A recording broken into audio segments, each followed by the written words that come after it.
दोस्तों, क्या आप भी रोज सुबह उठकर सोचते हैं कि आज जरूर शुरू करूंगा, लेकिन आलस और टाल मटोल की आदतें आपको रोक देती हैं? क्या डर और चिंता आपके सपनों के रास्ते में दीवार बन गए हैं? लेकिन आपके लिए अच्छी बात यह है कि आज से आप इनको छोड़कर अपनी जिंदगी की नई शुरुआत करेंगे। आज मैं आपको बताऊंगा वही शक्तिशाली तरीका जिसमें लॉ ऑफ अट्रैक्शन, मैनिफेस्टेशन और विजुअलाइजेशन की तकनीकें शामिल हैं, जिससे आप अपने डर, आलस और बाधाओं को तोड़कर अपने सपनों की ओर तेजी से बढ़ सकते हैं। अंत तक देखें और बदलाव की शुरुआत करें। जिंदगी में दो ही दर्द होते हैं, एक मेहनत का दर्द और दूसरा पछतावे का दर्द। फर्क बस इतना है कि मेहनत का दर्द आपको आपके सपनों तक ले जाता है, जबकि पछतावे का दर्द पूरी जिंदगी कचोटता रहता है।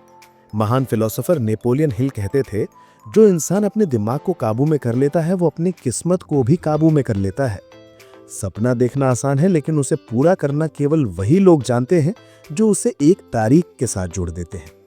याद रखो, सपना जब तक हवा में तैरता रहता है दिमाग उसे गंभीरता से नहीं लेता, लेकिन जैसे ही आप तय कर देते हो कि मुझे 1 साल में 10 लाख रुपए कमाने हैं, उसी पल से दिमाग अलार्म बजाना शुरू कर देता है। समय सीमा का जादू यही है कि ये सपने को एक स्पष्ट लक्ष्य में बदल देती है। बिना तारीख के सपना ऐसे है जैसे इंजन तो शक्तिशाली हो लेकिन पटरी ही ना हो। रिसर्च भी कहती है कि जो लोग अपने लक्ष्य को लिखकर तय तारीख जोड़ते हैं, उनकी सफलता की संभावना दूसरों से कहीं अधिक होती है, क्योंकि दिमाग दबाव और अर्जेंसी यानी इसी पल में करने में अलग तरीके से काम करता है। अगर समय अनंत लगे तो टाल मटोल बढ़ती है, लेकिन डेडलाइन यानी किसी काम को करने का अंतिम समय आते ही हर दिन की कीमत समझ में आने लगती है। यही वजह है कि परीक्षा की तारीख मिलते ही विद्यार्थी पूरी दिनचर्या बदल देता है। यही सिद्धांत जीवन के हर सपने पर लागू होता है, चाहे कारोबार शुरू करना हो, वजन घटाना हो या किसी कौशल में महारत हासिल करनी हो। पर याद रहे, तारीख ऐसी होनी चाहिए जो चुनौती दे पर असंभव ना लगे, वरना दिमाग शुरू में ही हार मान लेता है। मान लो 2 लोग जिम जाते हैं। पहला कहता है मुझे फिट होना है, दूसरा कहता है मुझे 6 महीने में 10 किलो वजन घटाना है। किसके सफल होने की संभावना ज्यादा है? जाहिर है दूसरे की, क्योंकि उसने लक्ष्य को एक संख्या या निश्चित कर लिया है। यही फर्क है सपने और लक्ष्य में। सपना बिना तारीख के सिर्फ ख्वाहिश है, लेकिन डेडलाइन के साथ वही सपना एक मजबूत संकल्प बन जाता है। अब आती है शक्तिशाली तकनीक, रिवर्स इंजीनियरिंग।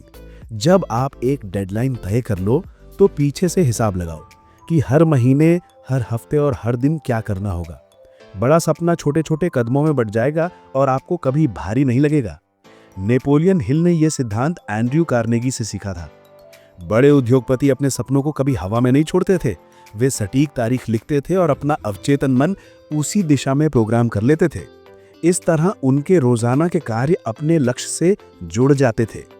याद रखो, डेडलाइन सिर्फ कैलेंडर पर लिखने के लिए नहीं होती, ये आपके आत्मसम्मान से जुड़ा वादा बन जाता है। हर बार टालना आपके अंदर का विश्वास तोड़ता है, लेकिन हर बार वादा पूरा करना आत्मविश्वास को आसमान तक ले जाता है। छोटी छोटी जीतें, जैसे समय पर कोई प्रोजेक्ट पूरा करना या एक किताब 30 दिन में खत्म करना, ये सब आपके अंदर अनुशासन की ढाल बनाती हैं। यही ढाल आपको बड़े सपनों के लिए तैयार करती है। डेडलाइन का एक और नियम है, काम उतना ही समय लेता है जितना समय आप उसे देते हो। अगर किसी काम के लिए 1 हफ्ता है तो वो हफ्ते भर चलेगा, और अगर 2 दिन है तो 2 दिन में ही पूरा होगा।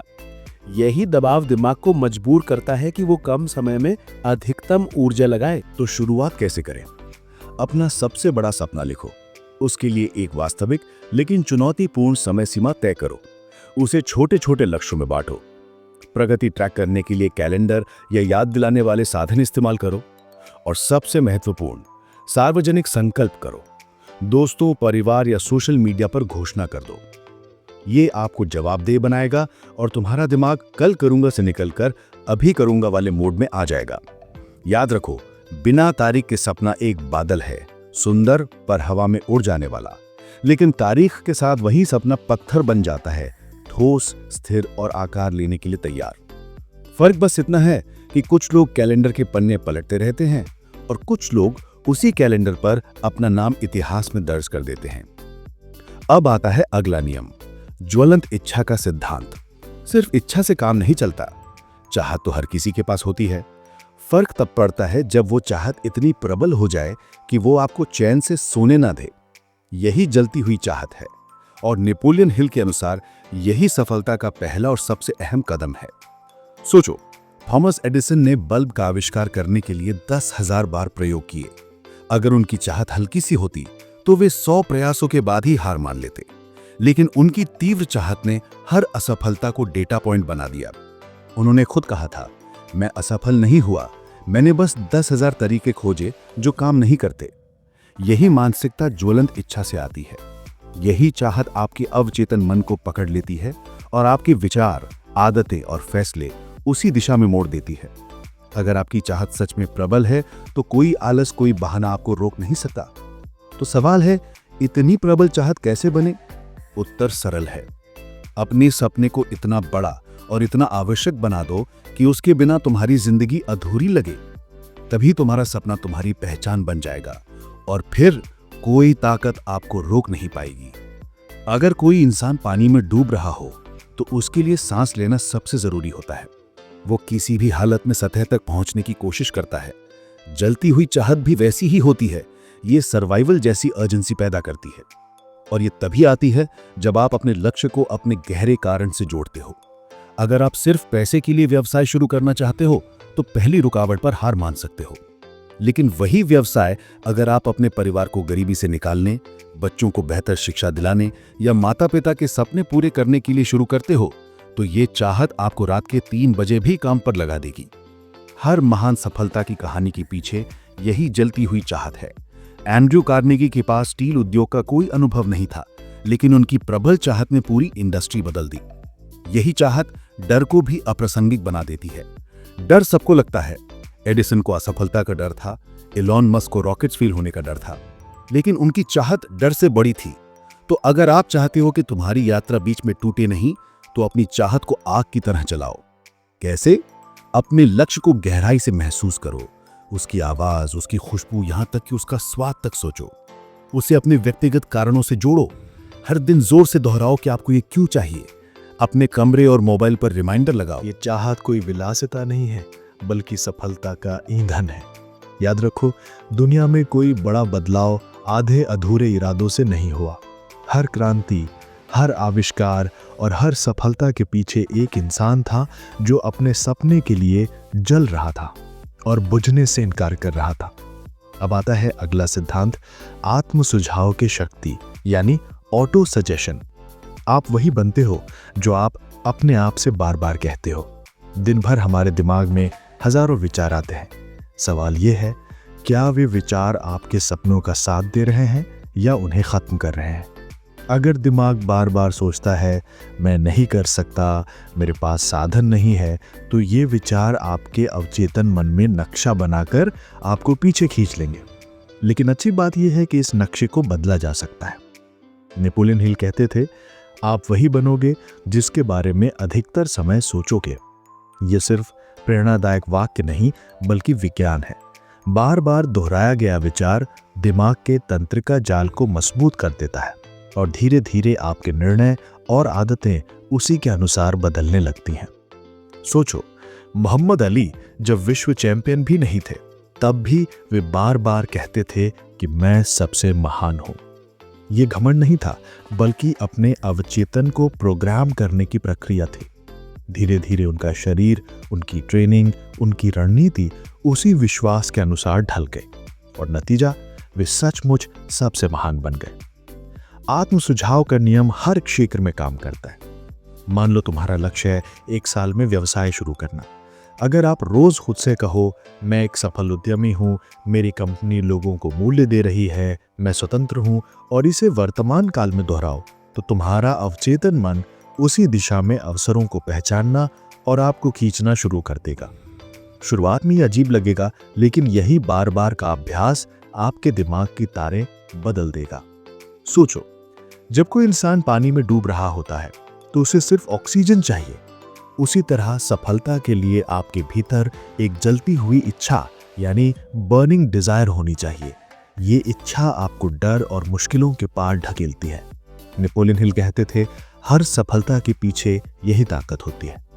अपने लक्ष्य को इतनी गहराई से महसूस करो कि उसकी खुशबू, उसकी आवाज, उसका एहसास सब आपको अभी से मिलने लगे। हर दिन खुद को याद दिलाओ कि आपको ये क्यों चाहिए। यही चाहत आपको हर हाल में आगे बढ़ाएगी। अब आता है ऑटो सजेशन का कमाल। आप वही बनते हो जो अपने आप से बार बार कहते हो। अगर आप कहते रहोगे मैं नहीं कर सकता, तो दिमाग उसे सच मान लेगा। लेकिन अगर आप दोहराओ मैं सफल हूं, मैं आत्मविश्वासी हूं, मैं अजेय हूं, तो तुम्हारा दिमाग उसी हिसाब से ढल जाएगा। याद रखो, सबकॉन्शियस माइंड लॉजिक नहीं समझता, वो सिर्फ बार बार बोले गए शब्द और भावनाओं को मानता है। मोहम्मद अली ने आई एम द ग्रेटेस्ट कहते कहते सचमुच महानता हासिल की। जिम कैरी ने खुद को $10 मिलियन का चेक लिखकर हर दिन इमेजिन किया और ठीक 5 साल बाद उतनी ही बड़ी डील मिली। इसलिए हर सुबह और रात अपने लक्ष्य को जोर से और भावनाओं के साथ दोहराओ।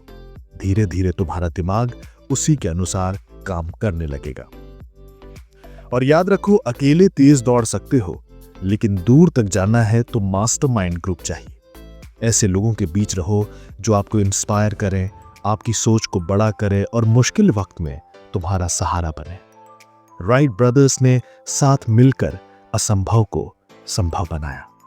यही है मास्टरमाइंड का असली जादू, सिनर्जी, जहां दो दिमाग मिलकर वो कर दिखाते हैं जो अकेले कभी नहीं हो सकता। अब सवाल है, मास्टरमाइंड ग्रुप कैसे बनाएं? ऐसे लोगों को खोजो जिनके सपने बड़े हैं और जिनकी ऊर्जा आपको ऊपर उठाए। अलग अलग क्षेत्रों के लोग शामिल करो ताकि सोच में विविधता आए। नियमित रूप से कनेक्ट रहो, हफ्ते या महीने में एक दूसरे से समस्याएं साझा करो, एक दूसरे के विचारों का आदान प्रदान करो और सबसे जरूरी, सिर्फ लेना नहीं, देना भी सीखो। जब आप दूसरों के सपनों में निवेश करोगे, वे भी आपके सपनों को ताकत देंगे। अकेले सब कुछ करने की कीमत बहुत बड़ी होती है, समय, ऊर्जा और मानसिक थकान। लेकिन एक सही ग्रुप आपके सपनों को न सिर्फ जिंदा रखता है, बल्कि उन्हें तेजी से आगे बढ़ाता है। याद रखो, मास्टरमाइंड सिर्फ पॉजिटिव लोगों का ग्रुप नहीं होता, बल्कि कमिटमेंट का ग्रुप होता है। अब आती है सबसे पावरफुल ताकत, फेथ और विजुअलाइजेशन। फेथ मतलब अपने सपने पर इतना भरोसा कि कोई तूफान भी उसे हिला ना सके। विजुअलाइजेशन मतलब अपने सपने को इतनी स्पष्टता से देखना कि लगे जैसे वो पहले से तुम्हारी जिंदगी का हिस्सा है। साइंस कहती है कि जब आप बार बार किसी चीज को इमेजिन करते हो, तो दिमाग उसके लिए न्यूरल पाथवे बना देता है और शरीर उसी के अनुसार काम करने लगता है। सिर्फ 5 मिनट रोज दो। आंखें बंद करके अपने सपने को डिटेल में देखो। Office, team, clients, bank account, हर चीज जितनी गहराई से महसूस करोगे, उतनी तेजी से वो हकीकत बनेगा। प्रैक्टिकल तरीका, सुबह और रात अपने सपने को वर्तमान काल में सोचो। मैं सफल हूं, मैं आत्मविश्वासी हूं, मैं आर्थिक रूप से स्वतंत्र हूं। विजन बोर्ड बनाओ ताकि दिन भर तुम्हारा दिमाग उसी तस्वीर में डूबा रहे। और अब आती है एक और सच्चाई, नॉलेज सिर्फ तभी ताकत है जब उसे एक्शन में बदला जाए। लाखों किताबें और सेमिनार बेकार हैं अगर आपने उन्हें अपनी दिनचर्या में नहीं उतारा। फर्क बनाने वाले वही होते हैं जो सीख को अमल में लाते हैं। बहुत से लोग बिजनेस की किताबें पढ़ते हैं, सफलता के वीडियो देखते हैं, लेकिन वहीं के वहीं रह जाते हैं। क्यों? क्योंकि सिर्फ ज्ञान जुटाना आसान है, उसे जीवन में उतारना कठिन। डर को तोड़ो। डर की दीवार जितनी बड़ी दिखती है, उसके पार उतना ही उजाला होता है। असफलता का डर, आलोचना का डर और गरीबी का डर, यही 3 दीवारें हमें रोकती हैं। लेकिन नेपोलियन हिल कहते हैं कि डर को केवल कार्य से हराया जा सकता है। डर तब पैदा होता है जब हमें अगला कदम साफ नहीं दिखता। पर याद रखो, डर कोई दैत्य नहीं है जिससे भागा जा सके। उसका सबसे बड़ा इलाज है एक्शन। जब हम डर के सामने खड़े होकर कदम बढ़ाते हैं, तो डर अपनी ताकत खो देता है। सपनों को पाने वाला वो नहीं होता जो कभी असफल नहीं हुआ, बल्कि वो होता है जिसने असफलताओं के बावजूद हार नहीं मानी। हर बार जब आप वही काम करते हो जिससे डरते हो, चाहे वो सार्वजनिक भाषण हो, नया व्यवसाय शुरू करना हो या किसी कठिन बातचीत का सामना करना हो, तुम्हारा आत्मविश्वास बढ़ता है और डर घटता जाता है। जीवन मंत्र ये है कि हर दिन एक ऐसा काम करो जो आपको डराता है। धीरे धीरे डर आपके लिए आदत में बदल जाएगा। निर्णय की गति। जो लोग जल्दी और दृढ़ निर्णय लेते हैं, वही आगे बढ़ते हैं, जबकि निर्णय टालने वाले अवसर गंवा देते हैं। हेनरी फोर्ड इसका जीता जागता उदाहरण है। जब उन्होंने पहली बार कार बनाने का सपना बताया तो सबने मजाक उड़ाया, लेकिन उन्होंने दृढ़ निर्णय लिया और अपने विजन पर डटे रहे। यही दृढ़ता पूरी ऑटोमोबाइल दुनिया को बदल गई। जीवन मंत्र यह है, 24 घंटे का नियम अपनाओ। कोई भी बड़ा निर्णय एक दिन के अंदर लो और उस पर पूरा विश्वास रखो। बार बार निर्णय बदलने से बचो। समय को हथियार बनाओ। समय हमारी सबसे मूल्यवान पूंजी है। फर्क इस बात से पड़ता है कि हम इसका उपयोग कैसे करते हैं। आंकड़े बताते हैं कि औसतन लोग रोज 3 घंटे फोन पर गंवा देते हैं। सोचो, यही समय अगर सपनों पर लगाया जाए तो कितनी दूर तक पहुंचा जा सकता है। इसलिए समय को हथियार बनाओ, उसे अपने नियंत्रण में रखो और अधिकतम परिणाम के लिए प्रयोग करो। एक असरदार तरीका है पोमोडोरो टेक्निक। इसमें 25 मिनट पूरी तरह ध्यान से काम करो, फिर 5 मिनट विश्राम लो। इस चक्र को दोहराते रहो। यह दिमाग को ताजा रखता है और उत्पादकता बढ़ाता है। याद रखो, समय को संभालने वाला ही जीवन को संभालता है। दूसरों को लौटाओ। सफलता का असली अर्थ केवल खुद के लिए नहीं, बल्कि दूसरों के लिए भी जीना है। जब आप अपनी ऊर्जा और संसाधन दूसरों की मदद में लगाते हो तो ब्रह्मांड आपको कई गुना अधिक लौटाता है। रतन टाटा सर इसका सबसे बड़ा उदाहरण है। उन्होंने अपनी संपत्ति का 90% दान कर दिया, लेकिन आज भी वे सबसे समृद्ध और आदरणीय लोगों में गिने जाते हैं, क्योंकि असली विरासत वही है जो दूसरों के जीवन में रोशनी लाती है। जीवन मंत्र, रोज या महीने में कम से कम एक बार किसी की मदद करो। चाहे वो ज्ञान साझा करना हो, मार्गदर्शन देना हो या सिर्फ किसी की बात सुनना। ये ऊर्जा आपको भी वापस मिलेगी और आपके सपनों को और मजबूत करेगी। आज ही शुरू करो। सबसे बड़ा झूठ यह है कि सही समय आएगा तब शुरू करूंगा। सच यह है कि परफेक्ट समय कभी नहीं आता। नेपोलियन हिल कहते थे, इंतजार मत करो, समय कभी बिल्कुल सही नहीं होगा। हर दिन अनमोल है। अगर आज कदम नहीं उठाया तो कल भी नहीं उठाओगे। जो लोग 1 साल पहले छोटे छोटे कदम उठाना शुरू करते हैं, वे आज मंजिल के करीब होते हैं, और जो लोग इंतजार करते रहते हैं, वे आज भी वहीं खड़े रहते हैं। जीवन मंत्र, आज ही एक छोटा कदम उठाओ। चाहे कितना भी छोटा हो, बस शुरुआत करो। गलतियां होंगी, कठिनाइयां आएंगी, लेकिन वही आपको सिखाएंगी और आगे बढ़ाएंगी। अंतिम संदेश, दोस्तों, नेपोलियन हिल के सिद्धांत हमें यही सिखाते हैं। ज्ञान को कर्म में बदलो, डर को तोड़ो, जल्दी और दृढ़ निर्णय लो, दृढ़ता की मांसपेशी को मजबूत करो, समय को हथियार बनाओ, दूसरों की मदद करो और सबसे जरूरी, आज ही शुरू करो। क्योंकि जब आप खुद पर विश्वास कर लेते हो और कर्म में उतर जाते हो तो पूरी दुनिया तुम्हारी मेहनत के आगे झुकती है। दोस्तों, आज के वीडियो से अगर आपको अंदर से कुछ करने की जिज्ञासा जागी हो तो वीडियो का लाइक जरूर करें, और नए हैं तो सब्सक्राइब कर लें ताकि चैनल पर दोबारा वीडियो देख सकें, क्योंकि इतने सारे चैनलों में फिर ये चैनल आप ढूंढ नहीं पाएंगे।